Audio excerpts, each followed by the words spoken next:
Good evening, everyone, and welcome back to Whispers at Night. Tonight, we leave behind the safety of the familiar and wander into the hidden darkness of Appalachia. Within these ancient mountains lie 8 horrifying true encounters with feral people, encounters that reveal a side of humanity most wish to deny. These accounts are not born from rumor or folklore. They come from wildlife officers, rescue crews, and lone travelers who stumbled upon things that forever scarred their understanding of the wilderness. Each story has been supported by official documents, credible witnesses, and detailed reports, creating a terrifying portrait of people who have abandoned society and embraced something savage in its place. What follows are not ghost stories or exaggerated campfire chatter. These are real events that expose how thin the barrier truly is between civilization and the primal chaos lurking just beyond the tree line. If you're joining us for the first time, don't forget to subscribe to Whispers at Night for nightly true horror stories that dig into the darkest corners of reality. Be sure to hit the bell icon so you never miss when we reveal the shadows hiding in plain sight. Now prepare yourself as we step into forbidden Appalachian ground, where forgotten souls live without mercy, and where crossing their path might leave you haunted for the rest of your life. My name is Harper, and I am 22, a senior at Appalachian State University in Boone. What I'm about to tell you happened 6 months ago during what was supposed to be a reckless weekend trip with 3 people I trusted most in the world. We went looking for an abandoned mining town in Pisgah National Forest because my roommate Noah Reed found a scraped-together coordinate set on a forum and convinced the rest of us it would make a brilliant video. Forgotten history, eerie ruins, the kind of footage that gets clicks. With us were Mia Alvarez, my girlfriend and a geology major, and Daniel Park, who loved everything about abandoned places and carried cameras like lifelines. We thought we were kids being adventurous. We thought we were safe. We were wrong on every count. Noah had been up all night before we left, cross-checking topo maps and old rail logs, printing screenshots and packing ropes. It was early September. The weather was perfect for hiking, blue skies and a wind that smelled like fall. We drove his old Ford to a remote turnout near a seldom-used trailhead by Linville Falls and hiked in with backpacks and headlamps, expecting a long day and a longer night. We joked the whole way, took stupid photos, and teased each other for being overly dramatic. The name Noah found for the site was Cinder Hollow, an old coal and slate town that reportedly emptied in the 1940s after a cave-in and a couple of suspicious disappearances. Plenty of people on the forum said the place was a myth. That made it taste sweeter. The hike took most of the day. We picked through old skid roads and pushed through rhododendron tangles until we dropped into a basin where stone foundations and mossed chimneys crowded the floor like the ghosts of houses. There were signs of old lives everywhere. Rusted cans, a swing-set skeleton, a crumbling schoolhouse foundation with a bell sign, "Uck in place by lichen." In the center of the town was the mine mouth, a yawning dark lined with rotted beams and a fence scored with old warning placards. Someone had forced a gap through the rail and we squeezed through. We had headlamps, a radio, a cheap drone Noah lugged around for shots, and the freewheeling confidence of people who haven't yet learned that certain places should be left alone. Inside the mine, the air changed. It became cooler and smelled mineral sharp, like breath drawn from stone. The tunnel was wider than we expected, tall enough to stand, with timber still holding up in places as if the wood remembered an old purpose. We walked slowly at first, filming the rusted rails and the carved initials on timbers, our voices bouncing and making weird harmonics. After 20 minutes of light banter and clacking cameras, a sound came from deeper in the shaft, a low rumble like settling rock. Then, faint and impossibly clear, a voice called out, "Help!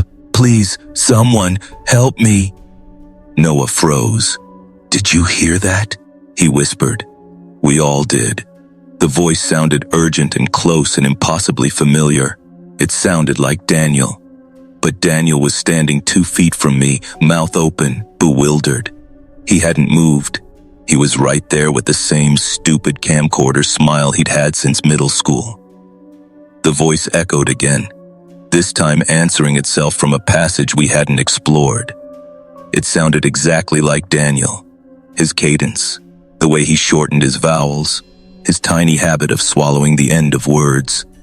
"Stop," Mia said, which should have been reasonable. Probably an acoustic trick. Minds do that. But when it kept happening, it stopped sounding like air and started sounding like mimicry. Next came a second voice, calling like me. Then a third, and then Noah's thin, panic-laced shout. They weren't echoes. They were perfect replications. They called us by name, begged for help in our own voices, sometimes quoting things we had said to each other earlier that day. The hair on my arms rose the way it does when you touch something cold. We left quickly, the tunnel seeming to lengthen with every turn. Passages we had memorized on the way in no longer matched. Corridors bent where they hadn't before. Side rails we'd used were replaced by nothing. For an hour we wandered, calling out and trying to orient, our lights painting small, panicked circles. The voices followed, sometimes just around the next bend, repeating whispered jokes we had made minutes earlier, or mocking us with lines we had never said. It felt like the mountain itself had learned the shape of our speech and was playing it back to taunt us. We finally burst out of a break in the rock into fading dusk, panting and filthy. The gap in the fence that had seemed roomy before was suddenly tight.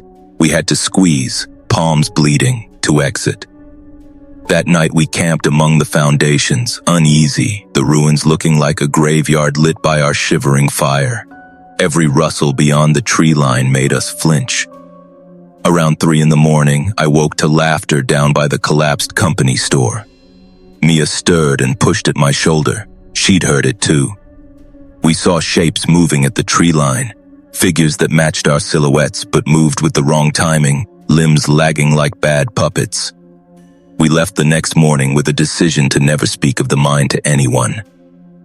We resembled a pact more than a plan. We were relieved when the Ford churned toward town and the thermostats and civilization of Boone warmed our stiff limbs.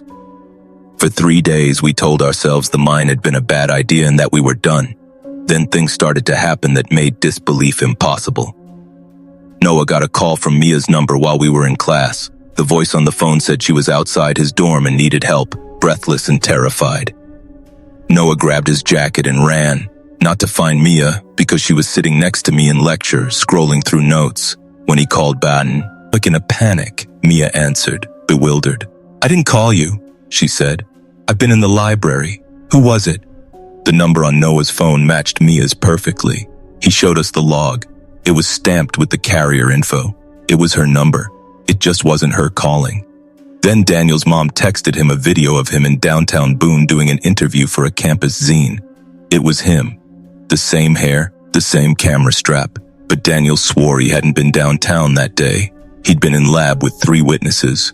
The video resolution was odd, the angles slightly off, as if someone was standing too close and not quite in focus. Still, friends and acquaintances sent messages asking why he had been in places he hadn't been, and slowly paranoia crept in like a cold draft. At first, the incidents were small and maddening. Calls and texts from each other that were fabricated. Images and videos taken by unknown hands that showed us doing things at times we had proof we weren't doing them. But then the imitations became bolder. A week after our return, Mia's roommate woke up at 3 a.m. to Mia standing at the foot of the bed, face utterly blank. The roommate snapped on the light. The figure flinched, didn't move like a person startled, but like a puppet whose string had been pulled. Mia woke in her dorm bed an hour later, phone dead, alarm missed, with no memory of leaving. The security footage downstairs showed Mia walking out of the building at 2:58 a.m., shoes crunching the gravel. The footage was grainy, but the gait was wrong, just slightly jerky, the arms too rigid. Noah was the next to see one of them up close. He swore to me in the bar near campus that he'd gone to the parking lot after a late shift and found himself staring at his own face in the shadows. The same jacket, the same scuffed shoes, but the man in the darkness didn't breathe. "It just stood there," Noah whispered over a beer, voice small. "It mimicked me, Liam. It mouthed my words without sound." He wouldn't sleep for 2 nights. He stopped going to his night classes. The duplications became social weapons. They called our friends with our voices to sow arguments and confusion. They sent messages asking for money, for rides, for meetings in places no one should go. People started to ask us if we were pranking them. Old friends accused us of being inconsistent, and parents rolled their eyes when we tried to explain that our numbers had been used to call them from inside the mine. A counselor at the university suggested sleep deprivation and stress. It felt like the world wanted to hand us a diagnosis rather than a truth. 2 months in, it stopped feeling like a joke. Daniel disappeared in a way that scraped my throat raw every time I replay the scene in my head. He left his apartment to buy coffee at 11 a.m. and never returned. His phone went straight to voicemail. The campus police found his backpack in the quad that night, straps tangled in the rail of the art building. Security cameras showed someone who looked exactly like Daniel walking toward the student center at 11:03 a.m. And then, at 11:05 a.m., the same figure exiting toward the science complex while Daniel's lab partner and 5 other students swore they had seen Daniel in the lab at precisely 11:04 a.m., 2 places at once. Temporal paradoxes are a dramatic way to describe what we saw. People began to whisper about clones, about imposters, about parallel tracks. After Daniel, things accelerated. A week later, Noah was found wandering in a thrift store downtown, incoherent and muttering things about tunnels and voices. He had clearly been confronted by people who told him he was the wrong person. He was taken to the hospital and later reported as missing. The last coherent thing he said to me over the phone 2 weeks before was that the thing had learned how to smile. I tried to hold on to the details, the sound of his voice, the way he laughed at odd things, but having remembered him became an act of resistance against being erased. Mia was the last to go. One evening she texted me asking to meet at the Riverwalk. I went, heart pounding, and waited on the bridge until night swallowed the path. People drifted past, couples laughing, a dog pulling at a leash. Then I saw her. Mia's hair in a ponytail, her camera bag slung like always over one shoulder, the light catching her cheekbones. Relief flooded me, and then my stomach dropped because the woman moving toward me did not have Mia's small nervous tick in her left eye. The figure's lips were slow in forming words, a half-second delayed from the sound. The voice was Mia's, but the smile that accompanied it died before it reached the eyes. She told me about a place beyond the lower quarry where the light sat wrong and how we should join. It took me a wrong second to realize this wasn't Mia. I told her to stop, to leave, and she tilted her head like someone learning how to cry. 2 students who knew Mia later swore Mia was alive and in her dorm that same night. She was not. The next morning there was simply nothing. No ID, no apartment keys. Only a camera bag with broken lenses left on a bench. They took everyone but me. Or maybe they took us all and my being here is the mistake. Either way, the duplications, whatever they are, have learned to wear our faces. They copy our voices and speak our memories, but the cadence is slightly wrong. The pause between thought and speech, an extra beat. When they stand in light, you can see seams in the way they hold their hands, in the way their shoulders roll. People who encounter them sometimes tell me they feel a small wrongness, like a word missing from a sentence. Others shrug it off and never come back to tell whether they were visited by an imitation. I have moved 4 times since those months, changed my number until the service providers started blocking my attempts to open new accounts, and I've learned which doors to lock and which back alleys to avoid. I've installed cameras, replaced batteries until my hands blur with cold and repetition, and I sleep with a coaxial radio that spits static like a sentinel. Police file after police file has gone nowhere because what do you show on a report when people claim their loved ones are standing 2 places at once, when witnesses disagree, when the evidence is a grainy clip of a man mouthing a sentence you really did say but someplace else? Rational systems fail when reality bends in ways their measures cannot capture. I learned a few things the hard way. Don't go into places that people warn against on more than a whisper. Don't let a strange calm lull you into creeping curiosity. And if, by some awful chance, you hear your own voice calling from a place you are standing, run. Don't dawdle trying to prove some neat theory. These creatures, or echoes or whatever they are, learn by listening. They copy, and then they step in. We gave them our accents and laughs and the particular crack in our jokes. They used that to open doors in our lives. They have patience. They can wait until you're alone, until you're trusting, until you lapse. If you encounter someone like me, if you run into a person at the bar who insists they are Liam Harper, or a student who claims to have been with you in the lab, look at them closely for those small off rhythms. Ask them something private, a memory only you two share, something that matters in a way no lie could fake. If they respond perfectly, smiling like a photograph, that is the worst answer you can get. The real people are probably already lost. I write this as record and as a plea. I am the last of my small crew who remembers them correctly. The tilt of Mia's chin, the way Daniel chewed his lip when he concentrated, Noah's terrible puns. I cling to those memories because remembering is resistance. Sometimes, late at night, I hear my own voice on an old campus voicemail, asking for a meeting I never scheduled. The playback is slightly off, as if recorded in a room 2 doors down. I put my hand on my throat when it happens because feeling the pulse is the only proof left that I am still me. If you like exploring, do it with caution. If someone offers you coordinates to a place they say no one goes, think twice. Some abandoned things learn faster than you do. I don't know if this ends with us. I don't know if there's any way to make them stop learning how to be human. All I know is that the mountain took lessons from our mouths and now uses our names like keys. If you meet someone who looks like my friends, listen for the slowness in their answer and be very, very careful. My name is Ryan Merrick and I work as a software engineer in Cleveland. What I'm about to tell you happened 3 years ago, but the memory of that weekend in the mountains still wakes me up in cold sweat more often than I care to admit. I had never been especially close with the extended side of my family that stayed behind in rural places while most of us drifted towards cities and careers. So when my great-uncle Hollis died at 92 and a lawyer called to tell me I was the sole heir to his old cabin, I was as surprised as anyone could be. I hadn't known Uncle Hollis all that well. The last time I'd seen him, I must have been a child.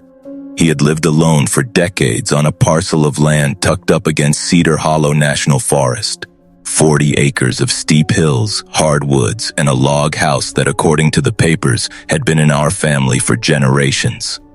The lawyer said I'd been named because I'd been the only family member who ever bothered to send him Christmas cards. I barely remembered the cards, but apparently they meant something to the old man. There was no reason not to go see it, so I drove down on a late October Friday, thinking I'd arrive, take stock of the place, and be back to my life by Sunday. The lawyer warned me that the property was remote and advised bringing supplies. The nearest town was nearly an hour away. The trip from Cleveland took most of the day, and, by the time the blue of afternoon faded to the cold orange of dusk, I found the narrow turnoff to the mountain road. The track was nothing more than packed earth and gravel, and it climbed for about 3 miles through thick forest. My little Toyota Corolla isn't a vehicle one associates with mountain roads, and I felt it protesting under me as I let the car pick its way between ruts and stones. The steering wheel vibrated like a live thing. I kept thinking I'd taken a wrong turn until trees parted and a clearing opened up.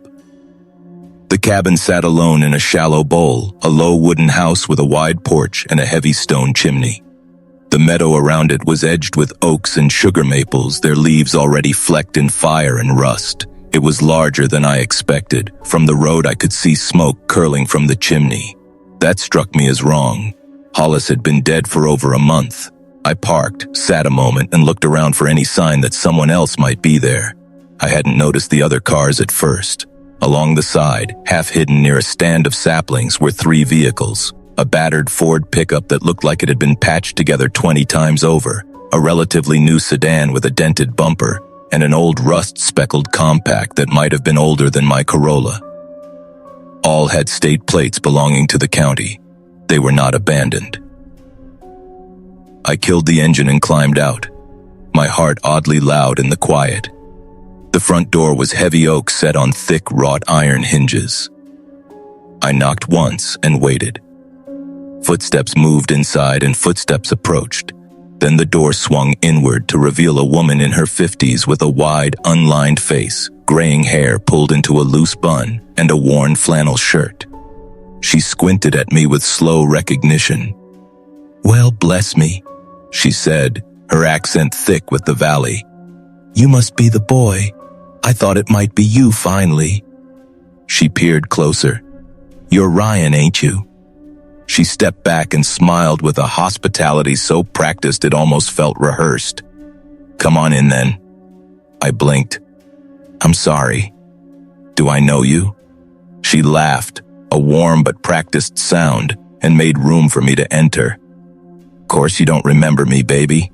Last time I saw you, you was a spitfire with a sticky face. I'm June, Hollis's niece on his sister's side. Come meet the rest. We've been keeping the place warm since he passed." The first sense was immediate.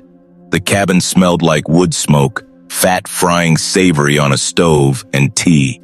The interior was everything a country house should be. Rough sawn logs, wide plank floors darkened by years of foot traffic, a massive stone hearth. In the center of the room, a wooden table sat under a low lamp, and 3 people were gathered around it. A large man in camo rose when June introduced me and extended a hand.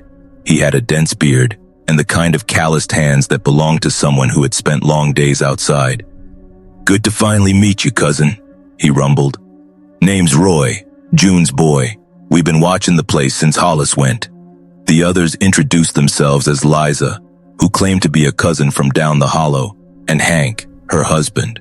They were congenial in that offhand way people become with strangers who also tell them they're family. I tried to let my manners steer the evening. I told them I appreciated their care of the cabin, but that the lawyer had never mentioned anyone living there.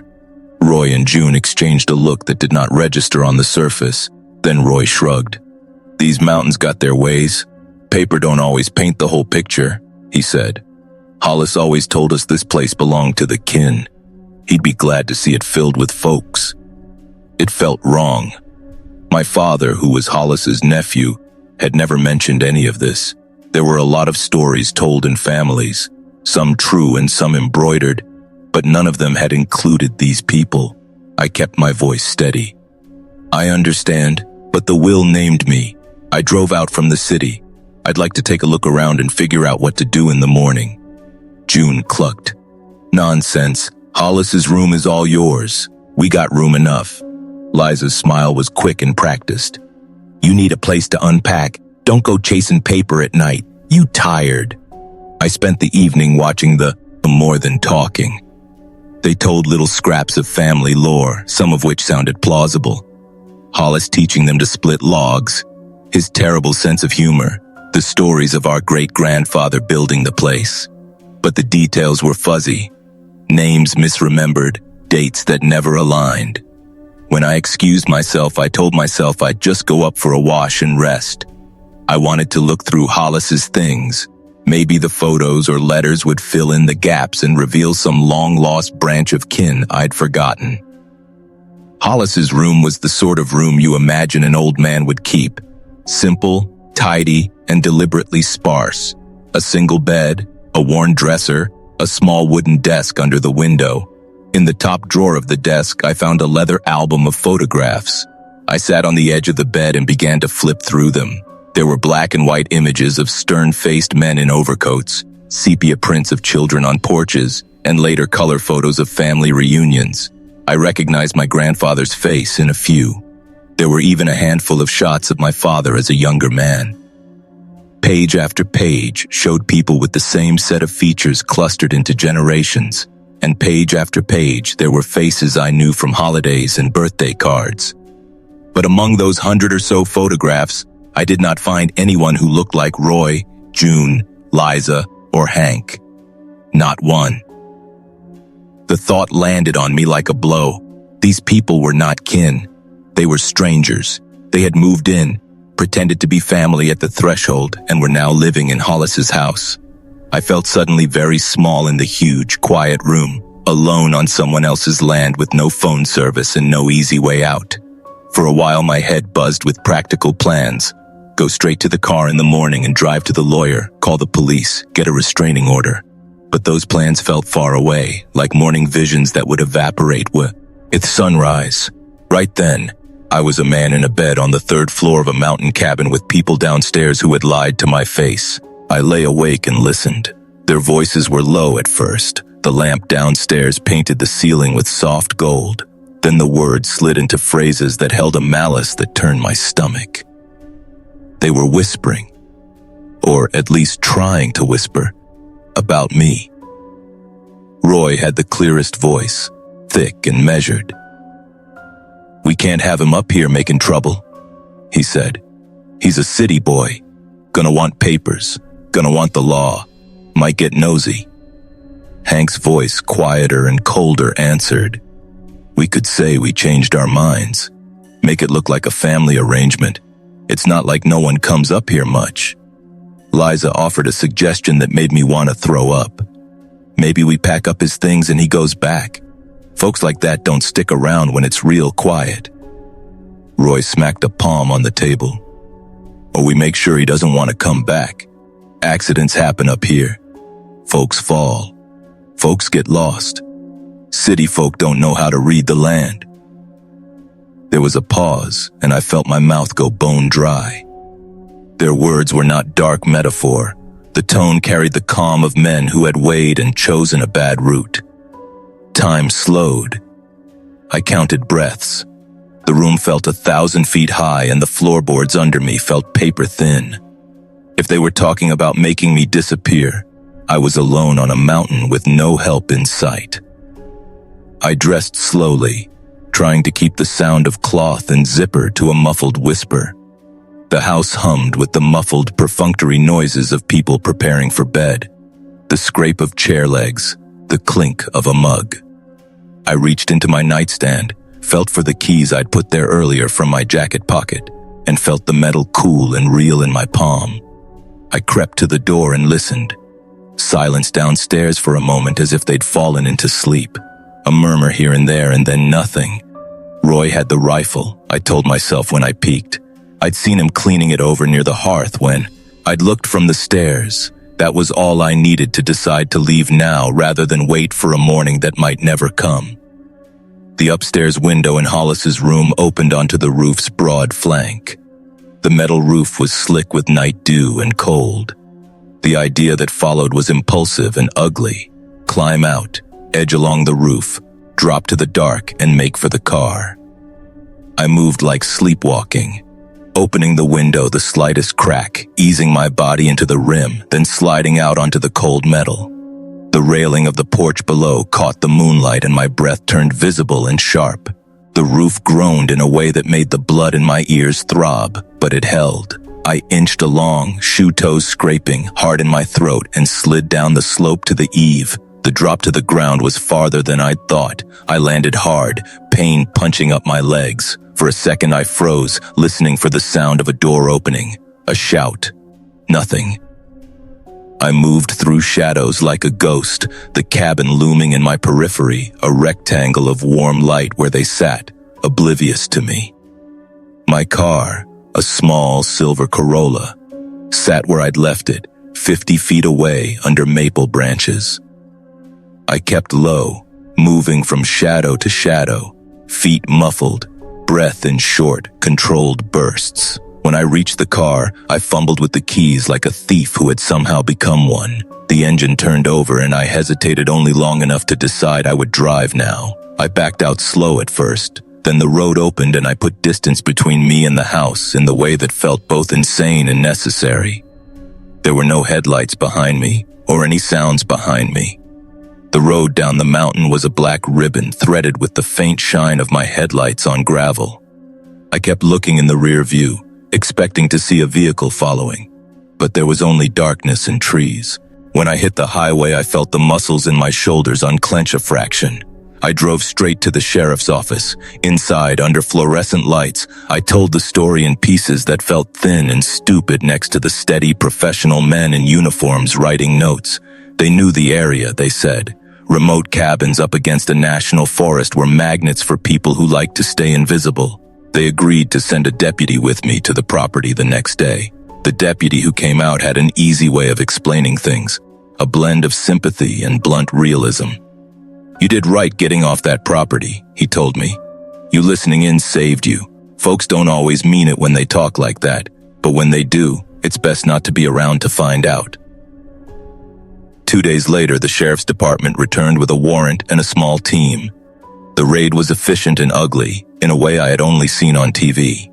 The 4 people who had been living in my uncle's house were shepherded out in handcuffs while deputies moved through rooms looking for stolen items, drug paraphernalia, weapons. Roy had an outstanding warrant for robbery in another county. They later found evidence suggesting these people had been using Hollis's cabin as a base for hitting other isolated houses and cabins in the forest, lifting goods, stripping what they could, and lying low for months at a time. There were 1,000 unanswerable details in the days that followed. How had they known Hollis was dead? How had they moved in so quickly after the funeral? Who had brought them wood, helped carry things, or kept an eye on the property while Hollis was gone? The sheriff shrugged and said, "Not uncommon. Folks pass, other folks move. Mountains are good for that. You see people come, people go. Not everyone leaves in a way we'd call polite." I sold the cabin to a nearby family who promised to check on the land and to keep it intact. The lawyer arranged the sale, the bank handled the paperwork, and in the end, it was as if Hollis's presence dissolved into a string of numbers and signatures. I never went back to visit. Other people's hands had touched the cupboards, lain on the bed my uncle had slept in, eaten from the plates that had been meant to carry the work of his hands. The house, after all the trips people took to it, the small betrayals that happen in remote places, felt less like a home and more like a bookmarked line in a ledger. At night, sometimes I imagine what would have happened if the photos hadn't been there. If I'd believed the easy smiles downstairs and stayed put until morning. Maybe I'd have been lucky. Maybe not. The fact that their scheme had taste for cruelty, the casual talk of accidents and being convincing, still washes over me in moments when I cannot sleep. People in the city tend to think horror is loud and cinematic, full of grand gestures. Real danger is not always like that. Real danger slinks in with kind voices and offers of a bed. It tells itself plausible stories so you'll fall asleep to them. Once, not long after the arrests, I spoke with my father about it. He listened, long and quiet, his hands wrapped around his mug of coffee like it was the only solid thing nearby. He told me things I'd never heard about that branch of the family, half-truths stitched to other half-truths, and in the end, admitted he'd been ashamed to talk about Hollis. He had been the youngest of a large brood who left the holler for work and did not go back. People who stay, my father said slowly, they change. The hills take on shapes you don't learn if you don't grow up there. Hollis was stubborn. He made his choices. He wanted to be alone. I thought sending a card now and then was enough. I thought someone would look after him. His voice broke on the last war. It's an odd thing to feel responsible for someone you never really visited. Sometimes the memory sharpens to a single detail. The way the porch lamp inside the cabin had made June's eyes look like polished coins when she smiled, or the ragged way Roy set a clean plate in front of himself as if he'd done it 1,000 times and never thought of it as stealing. Those snapshots are the ones that sit at the back of my head. They come when I'm building the wrong kind of program at work or when the office is too quiet, and they push me to stand up and move until the memory recedes. People ask me why I didn't confront them that night, why I didn't call the police immediately. It's a good question. Fear will color your decisions in ways that logic cannot predict. I was alone. My phone showed no bars. The night was full of shadows and warm lights. The path I chose, to sneak out and run rather than argue and risk being caught, was simply the one that sent me home. I've replayed it 1,000 times looking for moments where courage might have altered the scene. Courage isn't always obvious in a cold moment. Mostly it is small and particular. A breath you don't take, a step you do. People move through the mountains all the time. They come and go with the seasons. Sometimes they find peace. Sometimes they find ways to be cruel and secretive in places no one else watches. I think about the idea of legacy. How a decades-thin relationship can end with a legal paper and an empty house and the scraping of strangers' boots across porch planks. Hollis had left me something tangible: land and timber and a roof. What I inherited in the end was a story that taught me how fragile presence can be, how quickly it can be occupied, and how easily anonymity can breed danger. I sold the property because I wanted it gone from the ledger of my life, because every time I drove by the hollow on the way to other places, I felt the tug of something I did not want to hold. The new owners came with young children and a dog and plans to keep it as a weekend place for bonfires and fishing.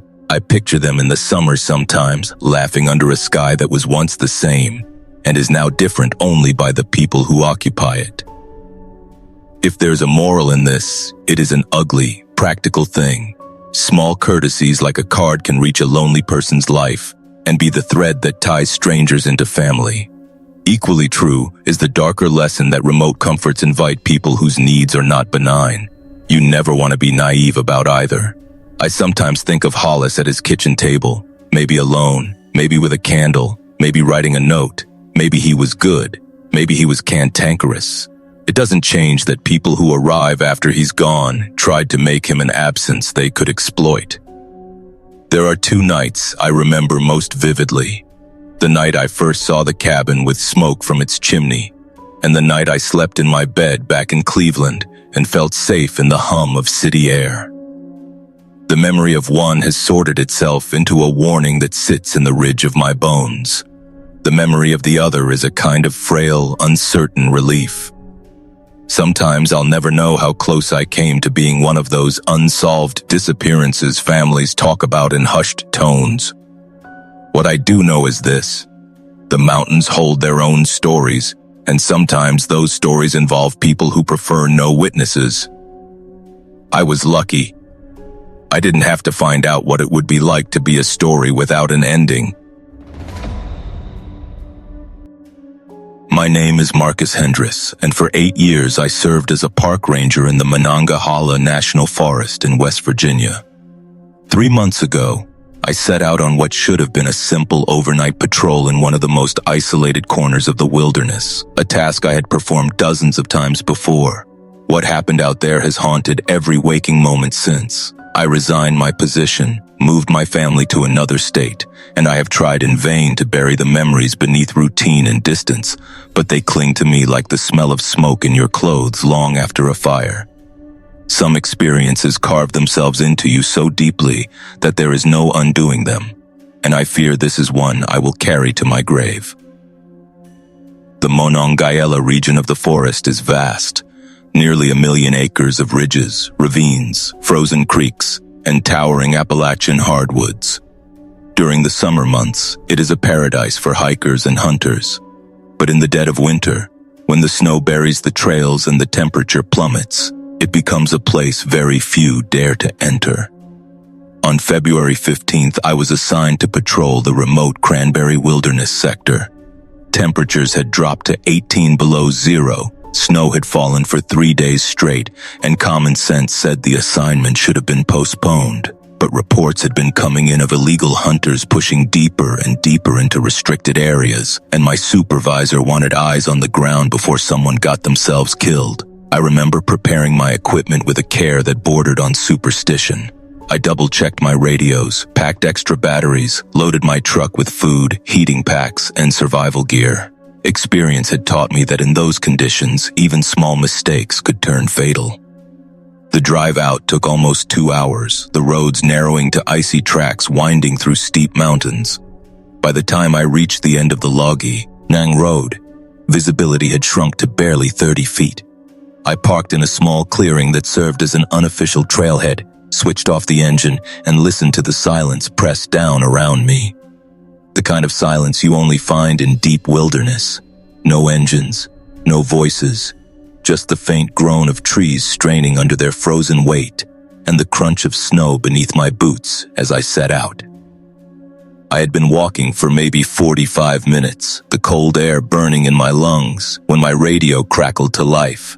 The sound was so sudden and alien in that vast hush that I physically jumped. I pulled the unit from my belt and froze as I heard the voice. "Base to Ranger 7. Come in, Marcus." It was a voice I knew better than I wanted to admit. It was the voice of David Chen, my former patrol partner. But David had been dead for 3 years. He had drowned during a rescue call in this very forest, his body pulled from the ice while I stood helpless on the bank. I had attended his funeral, folded the flag for his widow. There was no chance on earth his voice should have been reaching me through a radio frequency. My hands trembled as I brought the unit to my mouth. "This is Ranger 7. Who is this?" Static answered first. Then the voice again, clearer this time, familiar down to its smallest inflection. "Time is short, Marcus. It's David. I need you to change course. Head northwest toward Bear Creek Ridge. There's something you need to see." My stomach turned to ice. The cadence, the faint Pennsylvania accent, even the way he stressed my name on the first syllable, it was all him. My rational mind screamed that it had to be a cruel prank, some lunatic tapping into our frequency. But what kind of lunatic would know David's badge number, or the private motto he once shared only with me, about courage being action in spite of fear? When the voice repeated that phrase back to me, word for word, I nearly dropped the radio in the snow. That memory was ours alone. I had never told another living soul. I should have turned back right then. I should have hiked to my truck, radioed headquarters and written it off as some twisted interference. But instead I listened. I don't know why. Maybe because David had once been the brother I never had. Maybe because his voice carried a desperation I couldn't ignore.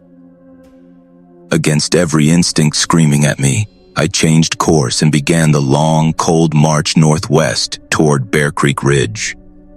Snow buried most of the old logging trail he had described, but I followed the faint depression of the ground, climbing steadily upward. After an hour, my thighs burned from the effort, and my beard had frozen stiff. But when I crested the ridge, I saw it exactly as David said I would. A massive oak split down the middle by a lightning strike years ago, its silhouette jagged and unmistakable against the gray sky. My radio came alive again. "You found it, Marcus. Look at the base of the tree.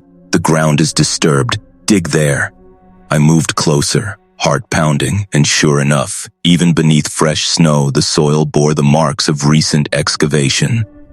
I unfolded the small shovel I carried and began to dig. The ground should have been frozen solid, but strangely it gave way easily, as though someone had been working it not long before. At 2.5 feet down, my shovel hit something soft but solid. Canvas. With shaking hands, I cleared more dirt until a large duffel bag emerged. Heavy. Far heavier than any gear bag had a right to be. I dragged it into the open and unzipped it. Inside was a sight that hollowed my chest. Human remains wrapped in plastic sheeting, accompanied by personal belongings. A wallet, jewelry, identification cards. I pulled the license free with numb fingers. The name read, Jennifer Walsh. She had been a hiker reported missing the previous summer. Search teams had combed the area for weeks, and her parents had begged for answers that never came. Now here she was, buried under a lightning-struck oak in the frozen wilderness. I whispered into the radio, "David, it's Jennifer. She's here." His reply came instantly, "Keep digging. There are more.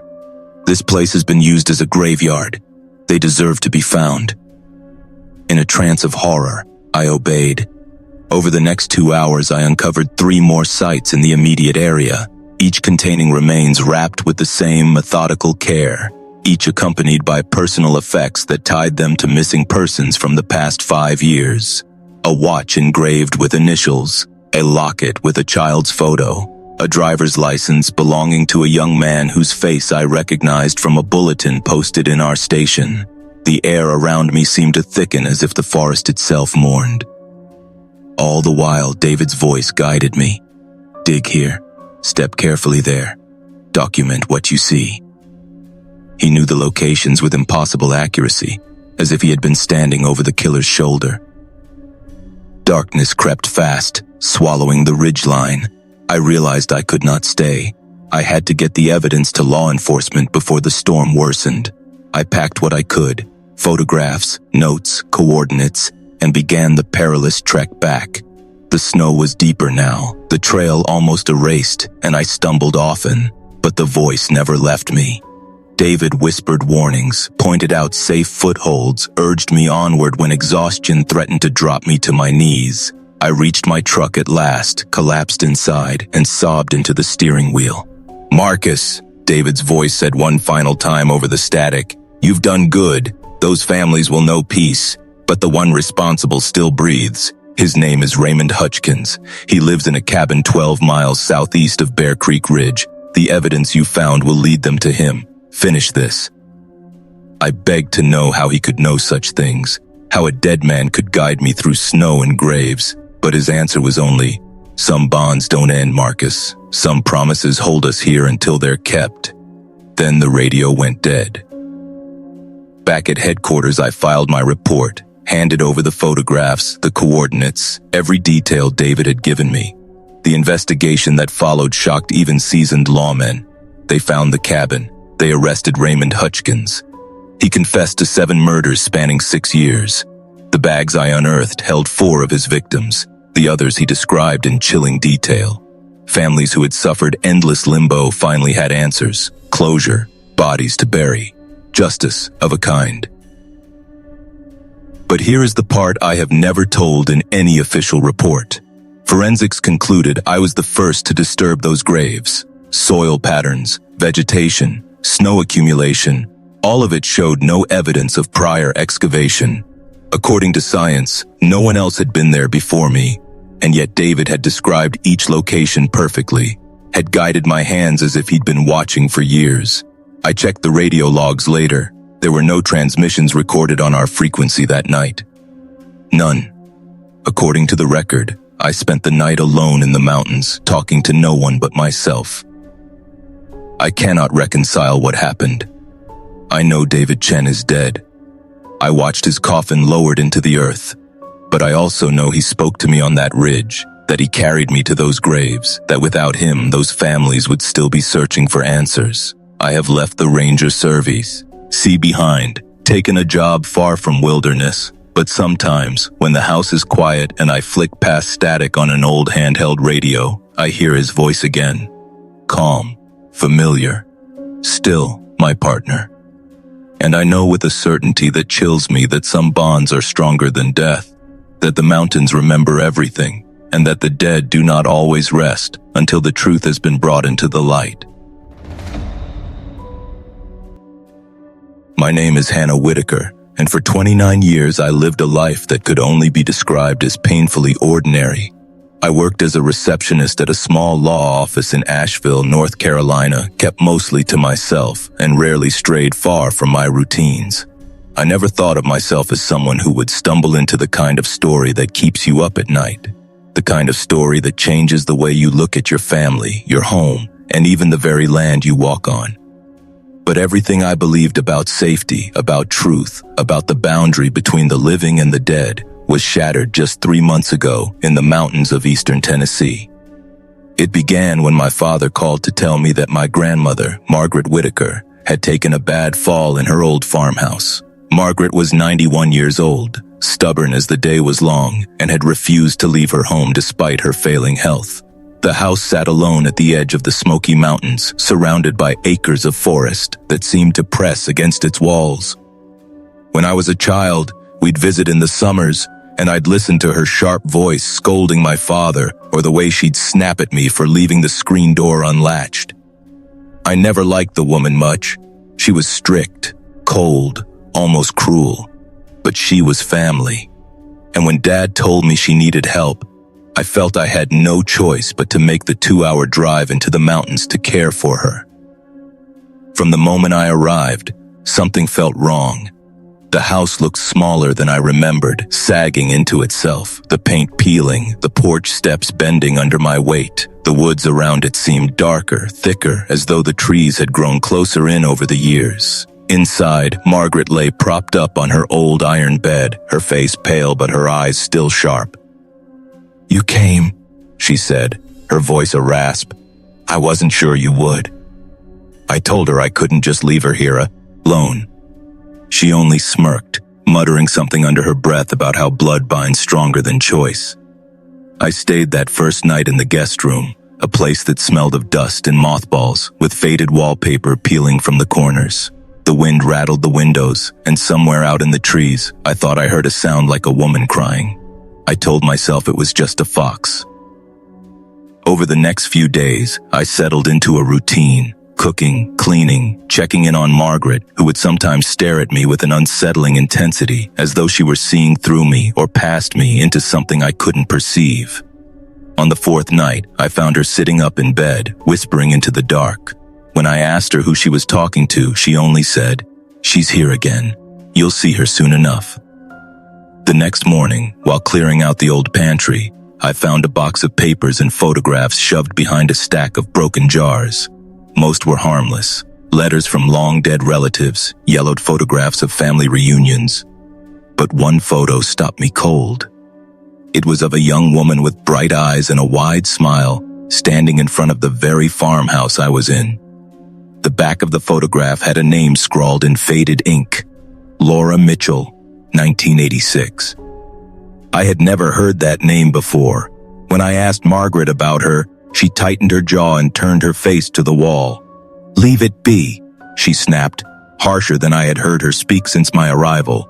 "Some things don't need remembering." But once you notice a crack in the wall, you can't help but press your fingers against it. That night, I dreamed of the same young woman from the photograph. She stood in the hallway outside my room, her clothes torn, her face streaked with dirt. Her lips moved, but no sound came out. I woke with a start, drenched in sweat, the house unnaturally silent. The following day, I walked into town to pick up supplies. At the general store, I mentioned the name Laura Mitchell to the clerk, a man in his 70s who had lived there all his life. His expression shifted instantly, hardening, though his voice stayed calm. "Best not to go digging around in old ghosts, miss," he said, handing me my receipt without meeting my eyes. When I pressed further, he muttered, "She went missing up here years back. Never found. Some folks say the mountains keep their own." That night, I confronted Margaret again. I held the photograph in front of her and demanded answers.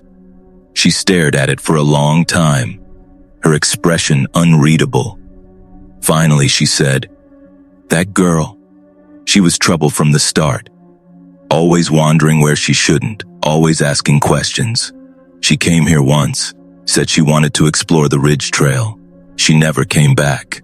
The sheriff looked for weeks, but they never found her body. Some say she ran off. Others say the forest swallowed her. But I know better. I hear her still.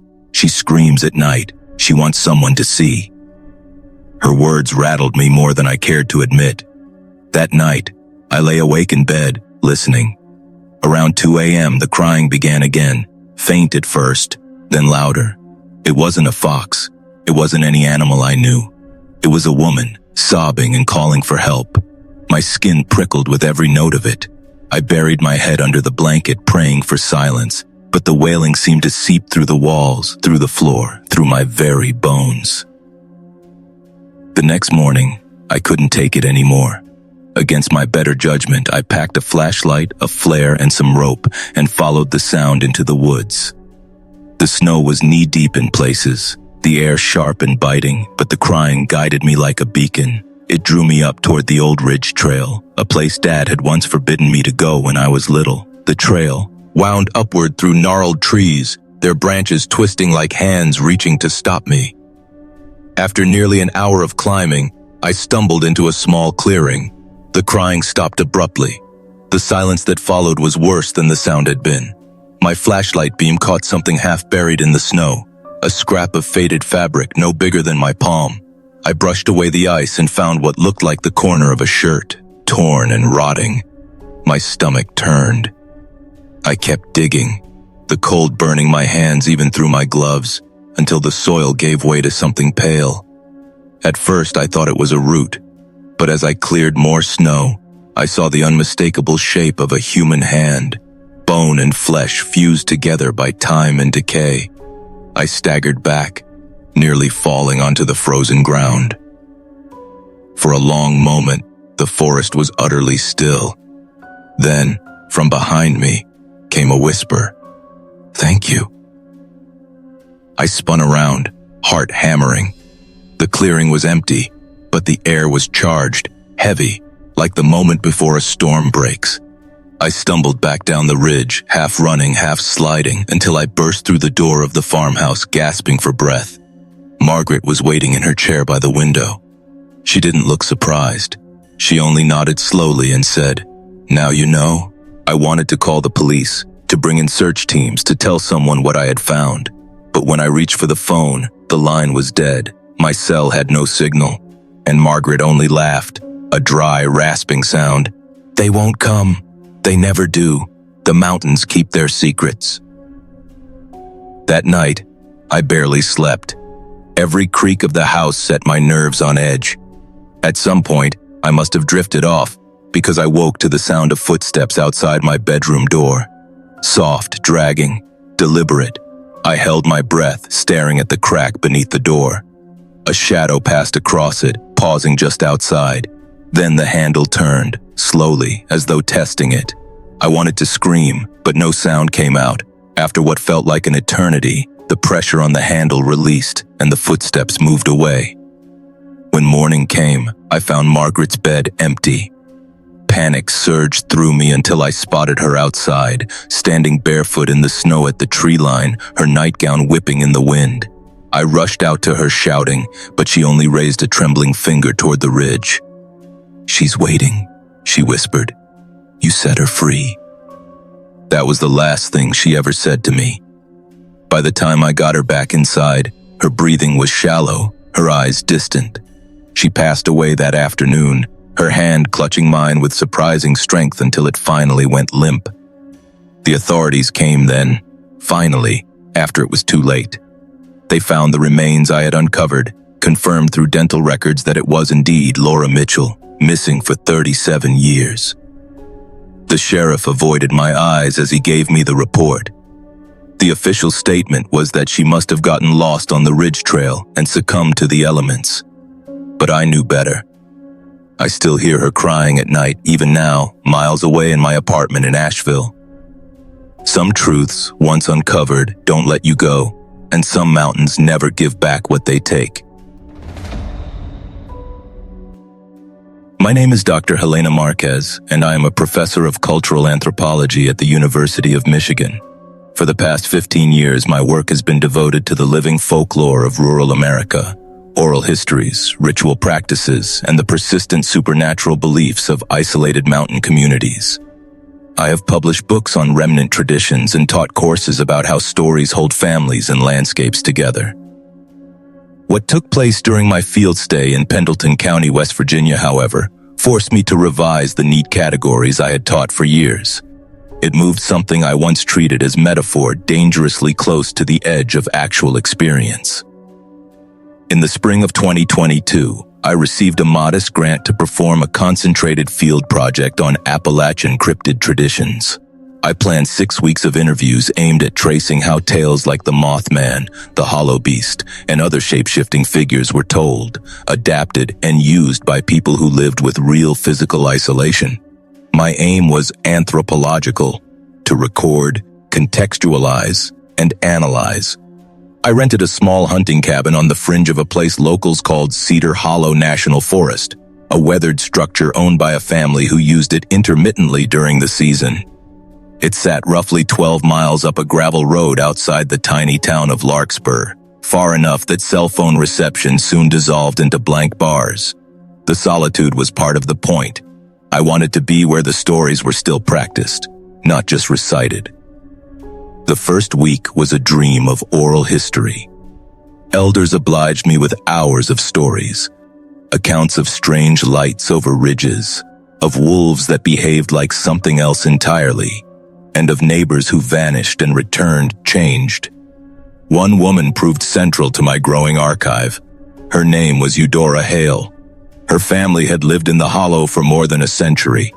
Her face was carved, where 1,000 winters had folded the skin, and her voice had the slow cadence that made listeners lean in. She knew the local archive of tales in a way that went beyond memorized lines. She could name the teller of a detail and the year it shifted. She also carried the kind of authority that made people quiet when she spoke. On our third recorded meeting, with a thermos of bitter coffee between us and rain whispering on the metal roof, Eudora described a phenomenon she insisted was more than legend. She called it in her dialect a skinway, a thing that watched, learned, and then walked in the shape of a person it had studied. "They don't rush," she said, fingers worrying a frayed chair arm. "They watch a body, learn how it stands, how it says odd words, how it laughs. Then they call like the one you know, soft at first, until you open the door." Under the lamp, her eyes caught every shadow. "They pick isolated houses. Folks who live out here, we don't have many safety nets. That's why they come." From an academic standpoint, I filed Eudora's account where it belonged, at the intersection of adaptive belief, social cautionary tale, and the practical fears of living in remote terrain. The literature on mimicry beings, from old-world doppelgängers to trickster spirits, offered parallels. I treated the account as data, eloquent and valuable, rather than as a literal field report. That posture held until Eudora leaned forward and lowered her voice. "Doctor," she said, "your cabin is on the edge of a place folks call the thin ground. You might want to listen to what that means." She repeated an older warning. Certain hollows, by local reckoning, held seams in the world where attention and appearance could slip. She suggested I consider moving. I thanked her and smiled with the professional politeness of a researcher who thinks she understands risk. I lacked the muscle memory for fear. My training had taught me to remain curious, to bracket the uncanny for later analysis. That night, the sky burned off and the evening closed with a blue cold. The cabin settled into the familiar sounds of forest living, scolded squirrels, the long sighing of wind through birch, and the distant deliberate call of an owl. I transcribed interviews until past midnight, the laptop screen a small rectangle of white in the dark room. Around midnight, while cataloging a passage from Eudora about a neighbor's vanished dog, I heard my name called from outside. At first I assumed it was the wind making a human pattern of noise. That happens late at night in oaks. But the voice called again, and with a distinctness that made my skin prickle. "Helena. Dr. Marquez." It was an imitation so precise I caught my breath. The tone, the irregular breath catch at the end of syllables. It sounded exactly like Eudora. That should have been impossible. She lived 20 miles away. She was 78 and walked with a cane. No one in town would make that long drive in the middle of the night just to be eerie. I drew the curtains and peered into blackness. The porch light outlined the nearest trunks. The sound seemed to come from the tree line, a spot where the pines met the field. I sat very still, ears straining. The voice called again, closer now, a thin reed of sound that threaded through the dark. "Child, come out. I need to tell you something." It took me 3 beatings of my heart to decide I would not answer. The voice was not alone. Over the next hour, other names and timbres wove through the night air. The high, impatient cadence of my department chair. A soft, teasing voice that carried through with the exact timbre of a former student. Even once, the flat, authoritative tone of my mother. Each call contained a flawlessness that both astounded and unsettled. Not merely copying vowels, but the particular pauses and favorite words. Sometime after 2 in the morning, the calls ceased and the night went flatly quiet. I spent a long time awake, listening to my own breathing and to the mechanical drip of the stove. I told myself I had been overexposed, that stress and dark can conjure voices. I slept in fits and starts in the chair by the window, my notebook open, pen poised as though I might write through hallucination. Morning light rationalized everything. The sky was a fair, bright blue. I forced myself to trace the perimeter of the cabin, looking for evidence that someone had been present. What I found made the hair on my arms stand up. There were tracks in the soft soil, first clear human boot prints leading up to the porch. Then, as the path looped, a transformation. The toe impressions grew long and narrow, and at the tips there were claw-like gouges. In places, the prints flattened into extended smudges showing low, protracted contact with the ground, as if something had lain in wait and observed the cabin for hours. I photographed and measured the impressions, trying for professional distance even as unease pooled cold in my stomach. The marks weren't animal in any conventional sense. The spacing suggested a biped, the shape warped between wholly human and something else. Beneath the eaves, I found an impression, like a body splayed to look through the window where I had been working late. The science in me cataloged angles and pressure points. The rest of me, the part that Eudora had warned, felt the prick of an old and private dread. When I called the family who owned the cabin, they became abruptly hushful. "We didn't want to frighten you," the son said, voice low. "Old places have old habits. Folks up here, they believe things." He suggested a different location, but I stalled on moving, as though abandoning the field meant abandoning some ethical obligation to the stories I had come to record. That evening, I tried to steel myself. I set extra candles, locked windows, and left the porch light on like a small island of comfort. The second night shifted the tenor of the mimicry. Where earlier the calls sounded like acquaintances, now the voices began to draw from a deeper and more personal repertoire. They called out not only names but memories. The childish nickname my father used in private letters, lines I had spoken at a conference 5 years ago, fragments of songs I used to hum. The imitation of me was the thing that finally fractured whatever composure I had left. At approximately 3:30 a.m., my own voice, the most intimate instrument I own, rose outside the door, saying sentences I had never uttered, preliminary conclusions that I had yet to reach in my research. It was as if someone, or something, had taken my cadence and rehearsed it until it felt natural. That was the moment when methodology failed me. I packed what I could without thinking about the humiliation of abandoning a research program, and I left before dawn in a car that felt clumsy and alien. I drove through the wet hollow, past places where my field notes had rooted into the land, and I did not stop until I crossed the state line back toward home. I drove the entire day in a cold, dense silence where every passing truck felt like a witness. I never returned to finish the project. The recordings, the transcripts, and the photographs I had taken are stored in a locked cabinet in my office and in a hard drive that I had not opened. Even now, thinking about the sound of my own voice calling from the dark makes the bones behind my eyes ache. The experience changed me in ways that disciplinary language struggles to contain.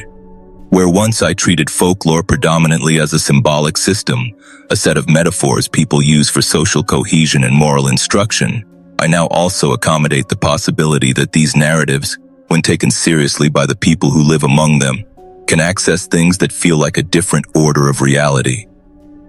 What I find most disturbing is not only the imitation itself, but the deliberateness of it. Eudora described beings that do more than stumble upon likeness. They practice. They watch posture and gait, the cadence of laughter, the things someone will say when alone. They prefer isolated cottages and low-traffic hollows. They pick at the seams where a person's defenses are thinnest, times when someone is tired, alone, or habitually hospitable. In the sharp clarity of hindsight, her counsel to relocate was not eccentric localism, but a pragmatic survival strategy. Colleagues have asked why I did not intervene differently, why I didn't call authorities, why I didn't stay and document. There are several answers. In the moment, The mind throttles to options that prioritize leaving. Fear narrows the field of possible acts. Also, I had no signal for long stretches. The logistics of summoning help were not trivial. More honestly, I told myself, as I often told students, that I could not let hazard define the research. But the truth is cruder. The cold animal part of me wanted to live, and living required flight. Since then, I teach slightly differently. I include in my classes the messy admission that fieldwork is not merely intellectual curiosity, but an embodied practice that sometimes places the researcher in physically risky scenarios. I talk about ethics, about consent, and about the humility required when a community's cosmologies do not translate neatly into Western categories.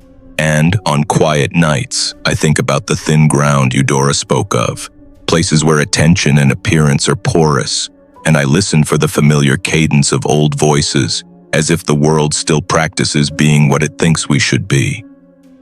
I do not pretend to have answers. I do not claim a belief that is simpler than the question, that stories are both tools for understanding the world and, in some old places, the map makers of phenomena we do not yet know how to classify. The recordings I locked away are at once data and a reminder of a limit. They represent evidence I cannot unhear and a boundary I do not know how to cross again. If there is a final lesson, it is the one Eudora tried to give me in a low, urgent voice. Listen, but be wary. The mountains preserve more than memories. They preserve practices. And occasionally, a practice will cross over into the ordinary life of someone who thought they were merely studying a story. I left with notes and with a stubborn, unquiet knowledge that some narratives are not satisfied with remaining stories. They want to be believed. My name is Elias Trent, and for 32 years I served as a forest ranger in the Blackwater Ridge Preserve, stewarding more than 900,000 acres of Appalachian wilderness. Over those decades, I convinced myself I had met every secret these mountains could hold. Illegal game operations, clandestine drug laboratories, deliberate timber theft, and the quiet catastrophes that come when people misjudge what true wilderness demands. I took pride in knowing every old trail, every hidden hollow, and every structure within my assigned beat. That hard-earned confidence fractured the day I stumbled into a place that, by every official survey and map, should not have existed. The discovery occurred during a routine patrol in October of 2019 in a remote quadrant of the preserve I had walked and driven more times than I could count.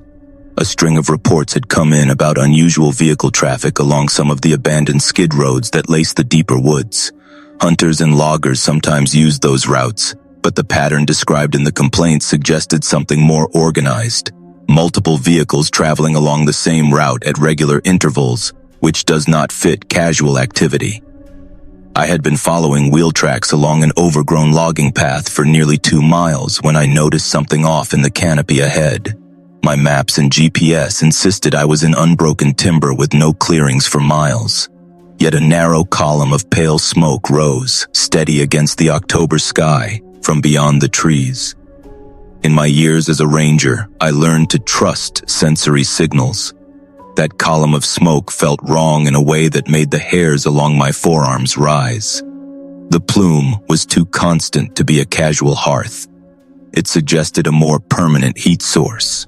More troublingly, the site lay within a sector officially designated as strict conservation, where any permanent construction would violate federal protections.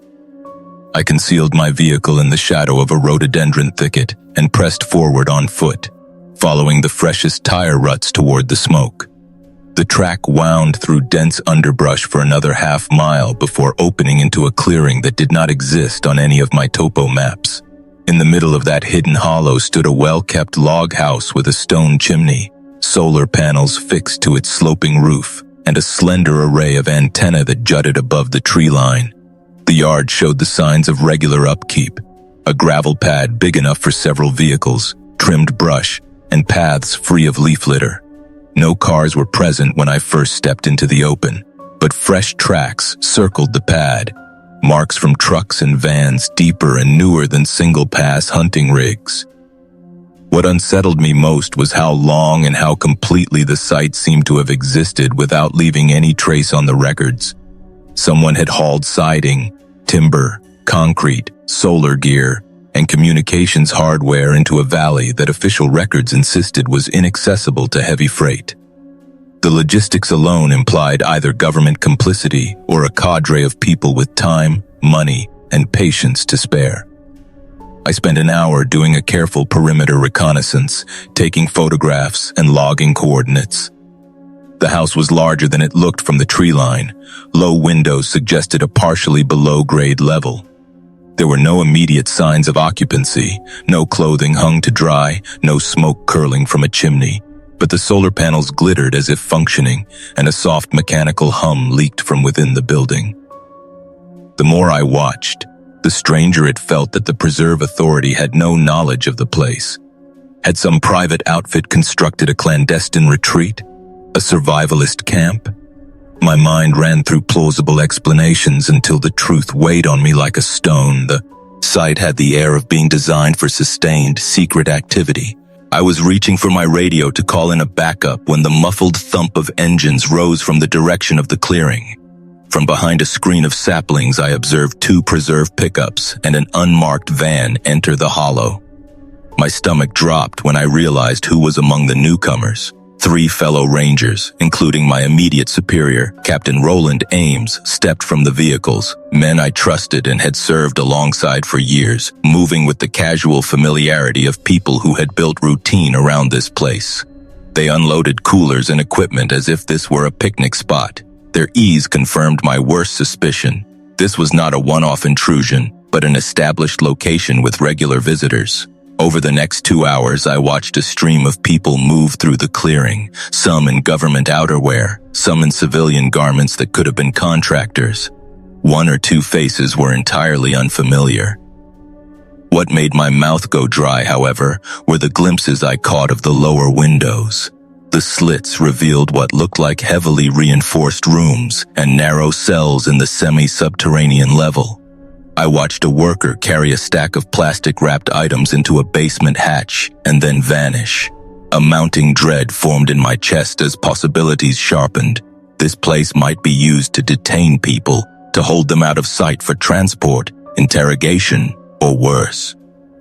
The facility's remoteness, its communications gear, and the presence of uniformed rangers pointed to something more than local corruption. I was beginning to suspect an illegal detention, or worse, an operation organized with institutional knowledge and protection. If so, I was not facing just rogue colleagues, but a system capable of protecting itself. My first instinct was to withdraw and report directly to federal investigators beyond local jurisdiction. But as the day wore on, my plans curdled into fear. If the people who ran this compound were willing to hide it within federal land, they would not hesitate to remove a threat. I considered my options. Staying hidden risked exposure. Leaving to call for help risked having my truck and radio traced. Then, unmistakably, a voice called my name from the clearing, calm and precise. "Elias, we know you're out there." It was Captain Ames. The tone he used was the same I'd heard when he counseled new rangers, friendly, measured, but under that familiar cadence was a current of steel. "Come on out. Let's not make this harder than it needs to be." I froze, hoping they were posturing, but Ames continued, almost conversationally. "We tracked your vehicle back on that old skid road. Your locator ping shows you lingering in the area for hours. No point in hiding." My jaw tightened. Ranger vehicles were fitted with satellite trackers. I had forgotten they could plot my route. The realization that my movements had been monitored made my skin crawl. Concealment, at least for the moment, was moot. I stepped forward with empty hands. Ames greeted me with a smile that did not reach his eyes. Other men watched me with expressions ranging from indifference to guarded aggression. "Funny thing to run into, isn't it?" Ames said. "You must have questions." I chose honesty. It seemed the only currency left to spend. Why is there an unregistered structure on protected land? And why are members of my service involved in what appears to be illegal activity? My voice remained steady through the tremor I felt. Ames did not flinch. He had an answer prepared. "This is part of a classified initiative," he said, voice slow and flat. "A long-term program to intercept and process certain high-value threats. It's authorized at levels above our agency. Secrecy is essential to the work." He looked around the clearing and added, "You weren't supposed to find it. Now we have a problem." An unfamiliar man, wearing a plain jacket and speaking with an unremarkable cadence, stepped forward. "Protocol for encounters like this is integration, monitoring, or elimination," he said matter-of-factly. Given his background and record, bringing him into the fold will buy us operational security. Hearing elimination mooted any remaining illusions I had about being among colleagues. This was not simply administrative complicity. This was an operation prepared to murder witnesses to preserve secrecy. The casual decision-making chilled me more than any weapon. Ames, sensing my shock, laid a hand on my shoulder, his grip neither warm nor cruel. "Nobody wants to hurt you, Elias," he said. "We can offer you protection if you cooperate. You can be part of ensuring the safety of our country, or we can transfer you to another post where you'll be watched. It's in everyone's interest that you understand how serious this is." Over the next hour, they showed me the interior with clinical indifference. The basement held narrow, lockable rooms with evidence of recent use, scuffed flooring, chained anchors, and a small infirmary with syringes sealed in trays. Interrogation spaces sported cameras and sound equipment. Notes and recording devices suggested meticulous documentation. A back room, shelved with dozens of small personal effects, watches, wallets, identification, made my stomach twist. Some of those IDs matched fragments from missing persons I'd filed reports about over the years. The implications settled into my bones. This place had been used to make people disappear. Not petty thieves or random trespassers, but people who had knowledge or posed threats to operations that operated in secrecy. The scale suggested pattern and intent. They offered me a choice, though the options were framed to favor one outcome: cooperate and receive a stipend and promise of protected, on, or be reassigned and monitored to ensure silence. The unspoken third path, if I played nuisance, was death. The offer was a test of my loyalty and my capacity to be bought. For 3 days I played along, inwardly cataloging details. I pretended to absorb their explanations while hiding a pocket recorder and photographing the facility when their backs were turned. On the 4th day, I asked for a meeting under the pretense of negotiating my terms. Instead, with the recorder concealed on my person, I documented as much as I could from close range and then slipped away during a personnel rotation when guards' attention wavered. Getting out was not simple. I navigated familiar backwoods, doubled my route, and used dead zones in the tracker mesh to mask exits. Once at a safe distance, I sent the files, recordings, photos, coordinates, to a trusted federal contact outside the local chain and arranged for a secure handoff of the material. What followed was slow-burning and dangerous. Federal auditors arrived covertly, interviews proceeded in secured rooms, and the preserve's leadership became the subject of an inquiry that reached beyond regional administration. The evidence I had collected was the hinge upon which an investigation turned, exposing a clandestine program that had, over nearly 2 decades, facilitated disappearances and the concealment of inconvenient truths. In the months that followed, indictments were brought and several officials and contractors faced charges. The fallout rippled through agencies. For my part, I resigned the position that had been my life for more than 30 years. The mountains kept their quiet, but my nights were altered.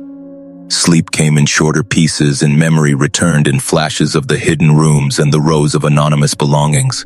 I still walk trails sometimes, not as a ranger, but as a man tracing the edges of his own choices. The mountains keep giving and taking. In quiet moments, I think of the people whose faces I never saw again, and of the small tokens left behind in that hidden room. If my story warns one person to question what rests unexamined, then speaking has been worth the price for certain. My name is Mira Hollis, and I am a 26-year-old visual storyteller and maker living in Asheville, North Carolina. 3 years earlier, I had built a thriving online audience by sharing my creative process and life lived close to the land. My channel had amassed more than 200,000 engaged followers, and my income from sponsorships and affiliate partnerships made it possible to pursue risky, sincere projects.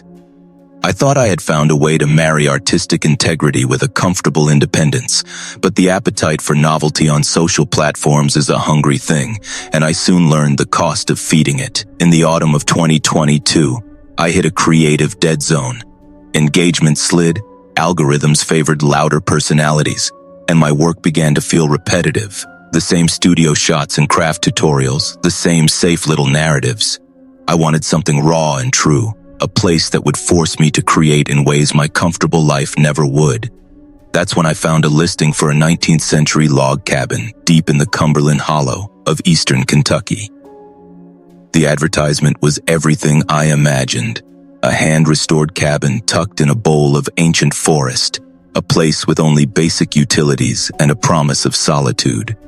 The host swore the structure had belonged to one family for generations, preserved with reverence and little modern interference. My mind lit up with possibilities. An off-grid art residency where I could unplug, explore old crafts, and translate the landscape into drawings, animations, and essays that would feel raw to my audience. The road trip from Asheville to the Hollow took 3 days and a string of small towns where I shot short vignettes to build anticipation among my followers. The pre-trip marketing tapped into the hunger my viewers had for authenticity. A week of analog living, hand-drawn folklore-inspired work, recipes cooked over a fire, and honest reflection. Comments and direct messages poured in with encouragement and curiosity. It felt, for the first time in months, like I was heading towards something that could break me out of the loop.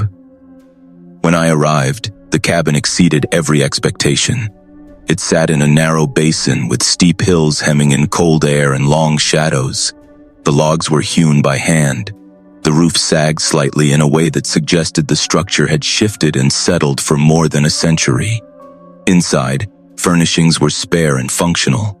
A wide hearth, a rough table, a few chairs, and shelves with brittle books about folkways and the region's history. What snagged my eye were the carvings. Nearly every surface, beams, window frames, the backs of chairs, was etched with patterns that felt both familiar and foreign. There were repeating Appalachian motifs, dancing leaves and stylized horns, but woven among them were symbols I couldn't place. Spirals that intersected in tight knots, angular sigils carved with a precision that hinted at a practiced hand. Some cuts were crisp and new, others were dark and worn, softened by decades of smoke and touch. My first day was a whirl of creative extraction. I photographed textures, filmed slow pans of the carvings, and sketched the motifs into my notebook. I imagined a series of illustrations that would riff on these marks, a visual translation of a place that had been making itself known long before I arrived. The cabin's aesthetic was content gold. The thought of landing something distinctive for my audience made me giddy. Then, the second day, the flurry of technology betrayed me. My uploads failed despite full bars on my phone. Memory cards corrupted inexplicably. Batteries died in minutes.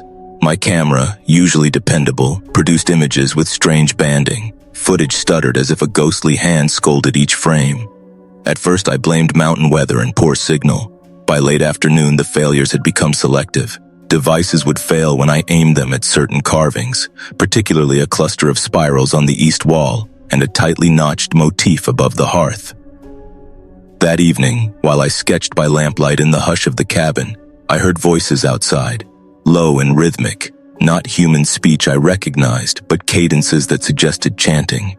I peered through the small window and only saw the impenetrable dark of trees. The sounds moved, sometimes circling and then receding. For an hour, the chanting threaded itself into the wind, then evaporated as abruptly as it began. By day 3, I stopped trying to force content and tried instead to understand my surroundings. The malfunctions escalated in disturbing ways. My laptop would refuse to boot when certain sketches were open, and a video I'd recorded of the hearth refused to play past the moment a carved symbol entered frame. I started to suspect the carvings were not mere decoration, but held some other function: warnings, protections, or perhaps a language whose grammar my modern devices could not tolerate. I dug into the books on the shelf to learn more. What I found re-wove my curiosity into apprehension. The Hollow had long been a place of significance for indigenous peoples who had treated some valleys as liminal spaces, where the edges between daylight reality and otherness thinned. Early settler accounts hinted at clashes over certain places where fires were kept and songs sung in ways foreign to newcomers. Some records, if remembered in yellowed pages, referred to the sense that the land itself could bind and keep its own counsel, that improper attention could shift a place's balance and make it dangerous for those who did not know the rules. Piecing those fragments together, I realized the cabin sat on or beside a site once used for ceremonial purpose. The settlers who built and lived in the cabin had attempted to translate the protective marks they'd observed into their own woodcraft.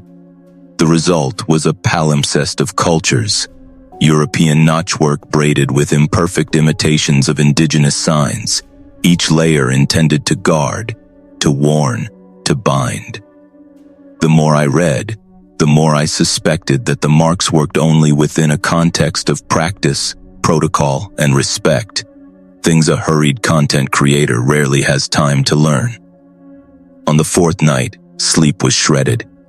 Around 3 in the morning, I woke to heavy, deliberate footsteps across the roof, too measured for any known animal and paced in a pattern that oddly matched a spiral motif carved above the central beam. Then, the voices returned. This time, inside the cabin itself. They spoke in those same strange cadences I'd heard outside, but now there were responses, as if two presences, one within the building, one without, were conversing. I lay motionless, heart clamped tight, unwilling to make a sound. The conversation grew textured, sometimes fierce, sometimes low and intimate, until it felt like the very timbers replied. Distantly, I heard what could have been a harmonica or a recorded drone. Closer, a breathy chant folded around the timbers as though the house itself hummed. Dawn came thin and gray. The noises retreated, but an aftertaste of alarm lingered in the air. That morning, I packed fast. I did not film. I left a note of thanks and an apology pinned under a stone on the stoop, the gesture feeling foolish in the face of what I had experienced.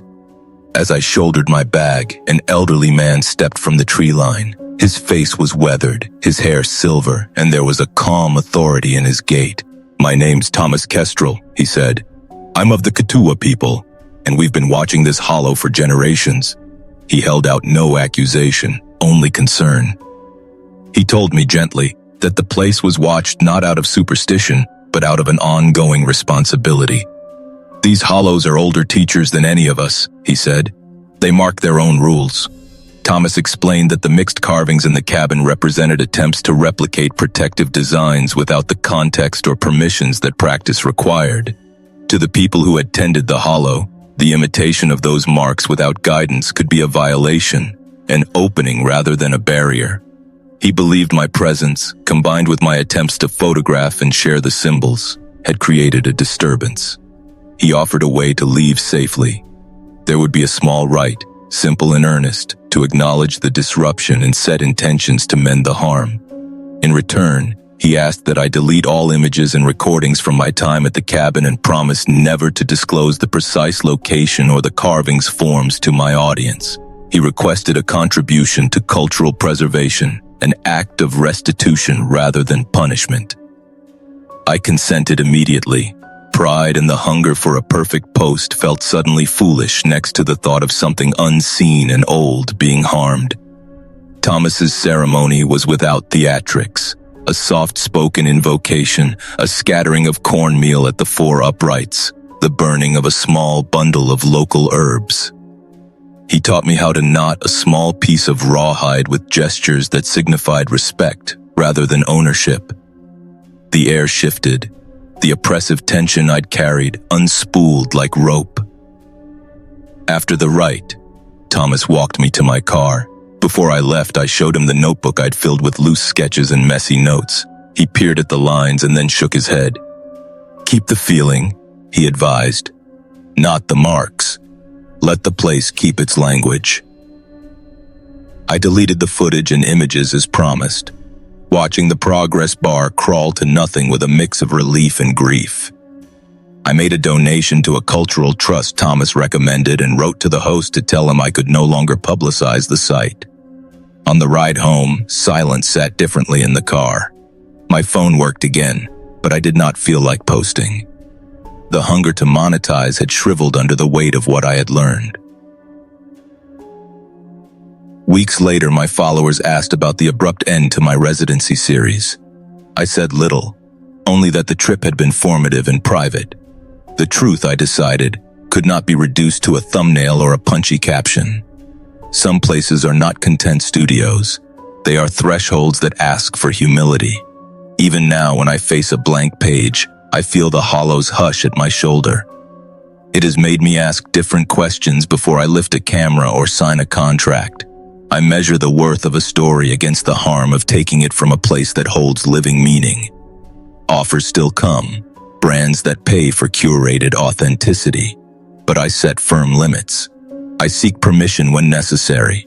I prioritize context over clicks, and I decline projects that would turn sacred places into consumable moments.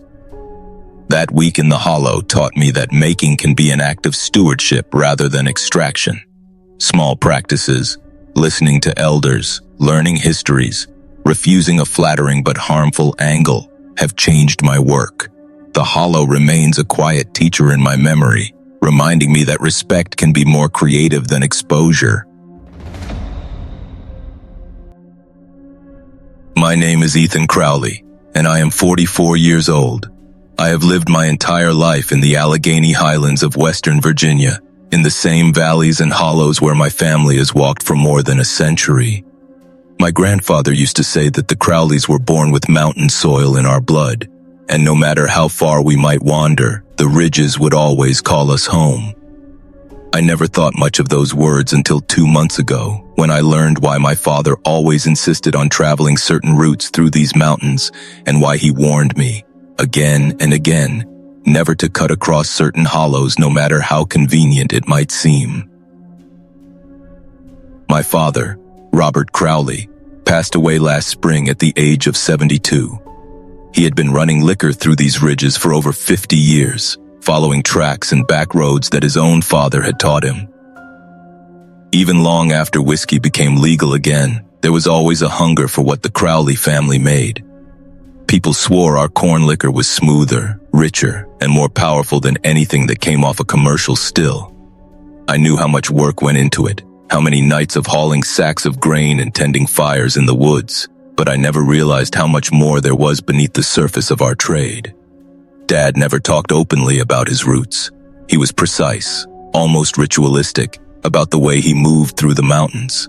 He'd tell me to leave at certain hours, to wait in certain clearings, and to speak aloud before passing through particular glens. At the time, I believed he was just carrying on old habits from the days when revenuers and federal men prowled the hills looking to smash stills and seize shipments. But when he died, I inherited more than just the family recipe and equipment. He left me a leather-bound ledger filled with hand-drawn maps, strange instructions, and warnings written in his steady hand. Some of his notes seemed practical enough. When to avoid the main road because of patrols, which creeks were shallow enough to ford in winter. But other passages baffled me. Leave a measure of cornmeal at Standing Rock. Do not cross Black Ash Hollow on the dark of the moon. Speak your name and intentions aloud at the bend of Silver Run. He wrote of keeping faith with the covenant and of honoring the old agreements. At first, I dismissed this as the ramblings of a man who had spent too many years isolated in the woods, clinging to traditions no longer necessary. The first few deliveries I made after Dad's death went smoothly. I followed his maps, kept to his paths, and made the offerings he'd marked down, though I did so with more skepticism than faith. Leaving pinches of tobacco or scattering cornmeal on the ground felt foolish, but I did it anyway, mostly out of respect. But as the weeks passed, the temptation to modernize, to streamline, began to gnaw at me. Why should I waste 3 extra hours circling around Black Ash Hollow when there was a logging road that cut straight through? Why bother with ritual stops when I could save the time and be home before dawn? Against my better judgment, I chose convenience. It was a Thursday night in late September when I first ignored my father's warnings. My truck was loaded with 11 cases of Crowley White Lightning, bound for a bar owner in Roanoke who paid cash and asked no questions. Instead of taking the long loop Dad's map demanded, I turned down the old road into Black Ash Hollow. The valley was narrow, hemmed in by steep ridges, and thick with shadow even in daylight. At night, with the trees crowding overhead, it felt like driving into a cave. A small stream, Silver Run, followed the road, its water catching glints of moonlight as I descended deeper into the hollow. At first, all seemed well. The road was rougher than I remembered, washed out in places, but still passable. Then, halfway through, I saw him. In the glow of my headlights, a man stood by the roadside, utterly motionless. He wore a long black coat and an old-fashioned waistcoat, the kind I'd only ever seen in sepia photographs. A tarnished chain hung from his vest, swaying slightly though the air was still. His skin was pale, stretched thin over sharp cheekbones, and his eyes caught the light like a fox or wolf caught in a beam. I slowed, expecting him to step aside, but instead he moved deliberately into the center of the road. My stomach clenched as I hit the brakes. Gravel crunched under my tires. I rolled down the window, meaning to ask if he needed help, but the words caught in my throat. "You are a Crowley," he said, his voice low and dry, like wind rattling through dead leaves. "But you do not walk the old ways." Every hair on my neck rose. "You knew my father?" I managed. He stepped closer, and the stench that followed him was like damp earth and wilted flowers left too long in a vase. Robert Crowley honored the covenants made by his fathers before him. He left offerings, he showed respect, and thus he and his cargo passed safely through these ridges. But you... His eyes seemed to burn, though no fire was there. You come without permission, without gift, without a word of acknowledgement. My hands tightened on the wheel. My pulse thudded in my ears. I wanted to argue, to tell him this was ridiculous, but the weight of his gaze held me silent. "I'm sorry," I said finally. "I didn't know. My father passed last spring. I'm still learning his ways." "Ignorance does not absolve trespass," the man replied. "The Crowley line was granted safe passage more than a century ago, on condition of obedience to the old agreements. Those obligations now rest on your son holders, and tonight, you have failed them." My chest tightened. I wanted to put the truck in reverse and flee, but some instinct told me that would be worse. "What do you want from me?" "Reparation," he said.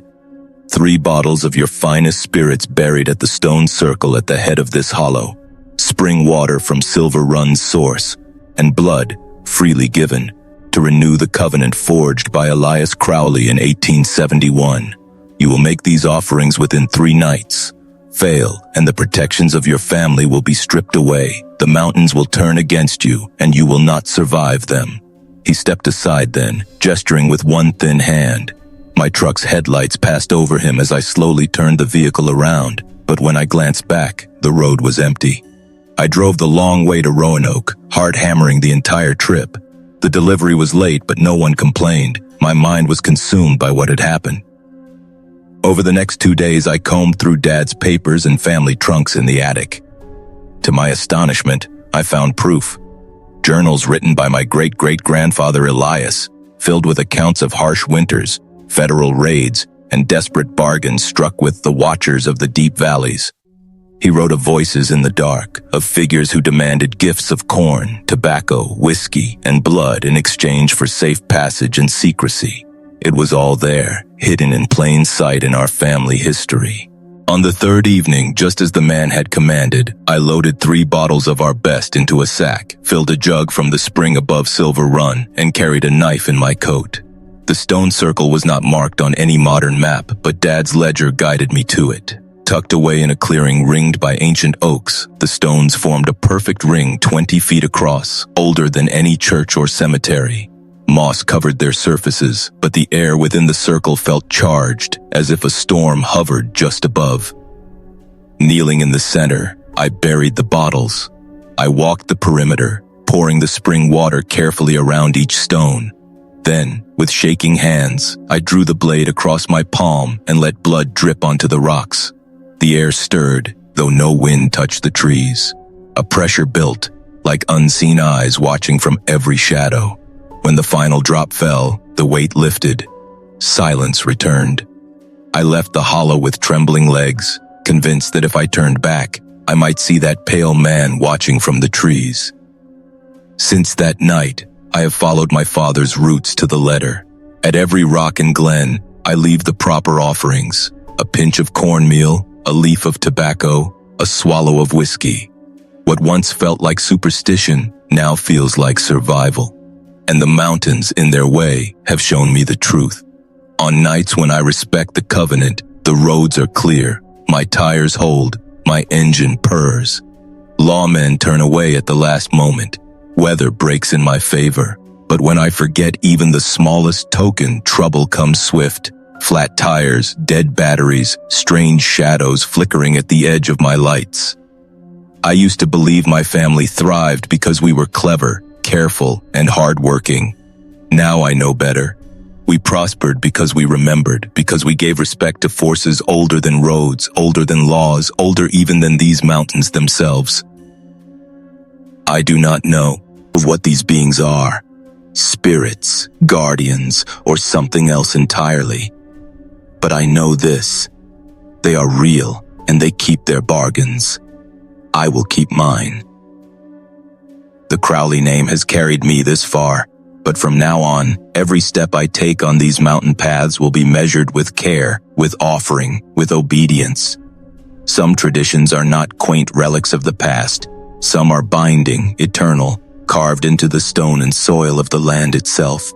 And should I ever forget, I have only to remember the eyes that burned in the dark hollow, and the voice that whispered like dead leaves. Ignorance does not absolve trespass.